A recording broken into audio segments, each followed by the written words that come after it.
Hi, I'm Coach Nicole, a fitness expert from sparkpeople.com. In this video, I'll lead you through a flexibility routine that's stretches that are specific for runners. These are actually the same exact stretches that I do after each of my runs. So I'm going to start with upper body and we'll hit all those problem areas that runners tend to have. So I actually tend to start on my cool down as I'm walking on my way back home. This is when I tend to do my upper body stretches. So I like to get a little bit of arm movement going forward and back. And you don't have to march, but you can walk along with me here. And then some shoulder stretches, taking one arm out in front, relaxing the shoulder down and hugging it in. And we're just holding each of these stretches for about 10 to 30 seconds or so each.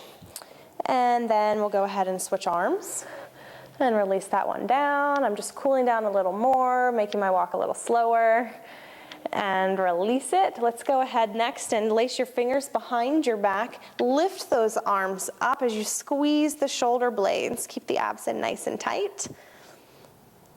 And release those arms. You're going to need a wall for these calf stretches. So I want you to place your hands right out in front. We're going to step the right foot back and bend that left knee with that foot flat on the floor. Ideally, both feet are flat on the floor, and you should feel the stretch in the back leg, the one that's straight. The more you can push that heel down toward the floor, the deeper you'll feel that stretch.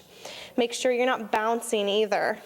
And then go ahead and switch sides. Left foot comes back, right foot comes forward.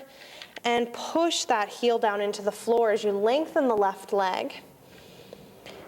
And then after this one, I like to hit both of those legs at the same time, bringing that right foot back and doing my best to lower both heels down.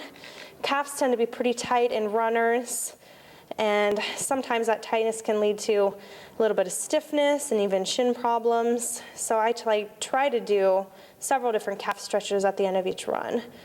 The next one, we're going to step the feet forward. I'm going to place the right foot up, the toes on the wall, the heel on the floor, and then you're going to lean forward with your weight into that leg to feel that stretch down the back of the calf.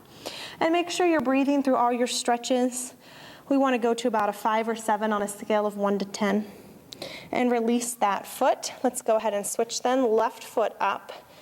And then lean forward toward that leg just as far as you feel like you can handle until you reach that 5 or 7. Try to continue breathing, pulling those shoulders down and back.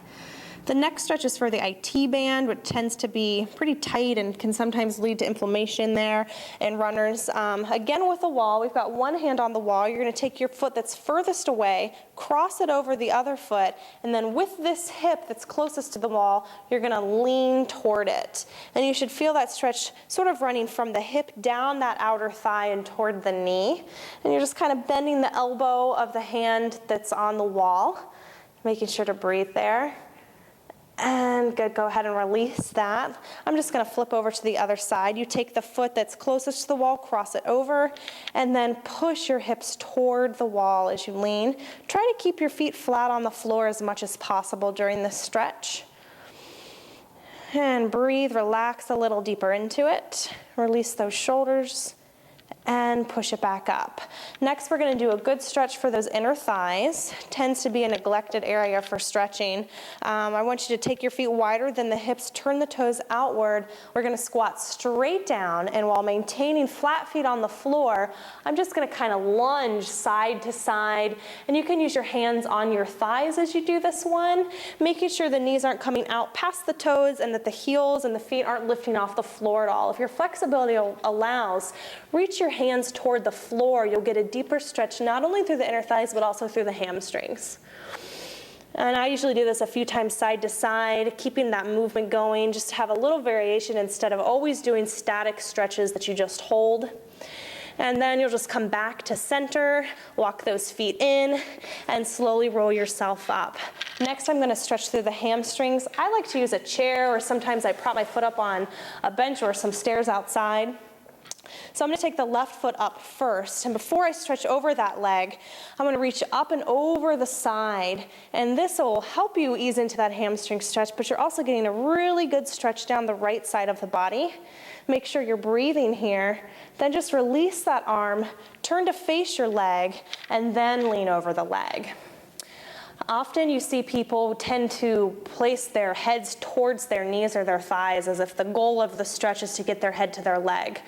But I think you'll find if you think about lifting through the chest and reaching your chin out toward your foot, you're going to feel a much deeper stretch, and you're going to maintain better form with the spine. Then after stretching that way a little bit, I'll take it a little deeper with an inhale and then an exhale just to come a little closer to the leg. Again, still reaching the chin toward the toes and then slowly rolling it up and then switching sides. I'm just going to turn to face this other direction. Right foot is up and we're going to reach up and over with the left arm, enhancing the stretch that runs down that left side of the body, feeling that right hamstring just a little bit, maybe the inner thigh, continuing to breathe. Then release that arm down, turn to face the leg, reach your chin toward your toes in front of you. Hamstrings tend to be really tight on runners, so I think it's good to hold these stretches and to do a few different variations, gradually easing a little bit deeper, but making sure you're not passing that 7 on a scale of 1 to 10. Take one more deep breath in, and on this exhale, continue reaching your chin forward. Try to come a little closer to the leg with your torso. And then bend that opposite knee, slowly bring it back up. You're finished with your chair. These last couple stretches we're gonna do on the floor with a mat, so go ahead and grab your mat. All right, a couple more quick stretches now that you've got your mat. The next one is for the psoas or the hip flexor area. I want you to kneel, and then we're gonna take our right foot out in front, place your hands on your thigh, and you're gonna start to feel this stretch through the left leg at the very top there near the hip. And all we're gonna do is slightly lean forward, bending this front knee just a little bit deeper as if you're pushing those hips down and forward, and you'll feel that really good stretch through the psoas. Think about keeping upright with the torso, the shoulders down. You can enhance this stretch, take it a little deeper through the quad if your flexibility allows by reaching back and grabbing a hold of that left foot.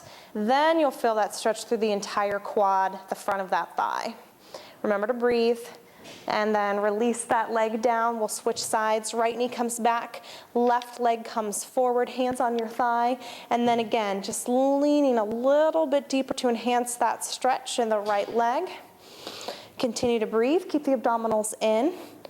And if you want to reach back for that foot, try to maintain your balance there. You don't have to pull that leg very far in to feel this stretch through the quad. And go ahead and release it. One more quick stretch. We're going to stretch the piriformis. We're going to lay down on the mat for this. Flat on your back. Keep the knees bent. Then I want you to cross your left ankle over your right knee. We're going to reach the left hand in, threading the needle, grab the back of that thigh on the right, and then pull both those legs in toward you. If you can, use this left elbow to kind of push that left knee out to the side to enhance that stretch. And just pull the legs in as far as you feel like you can go. You're going to be feeling this stretch on the left leg. And then just go ahead and uncross it. This time we'll cross the right ankle over at the left knee, reach in and grab the back of the left thigh using the right elbow at the right knee to push that knee out to the side. Great stretch. Make sure you're breathing. Try to relax into it. It tends to be a little bit tight in a lot of runners. And then just uncross those legs, roll yourself up, and we're finished with a flexibility routine for runners. For more fitness ideas, visit sparkpeople.com.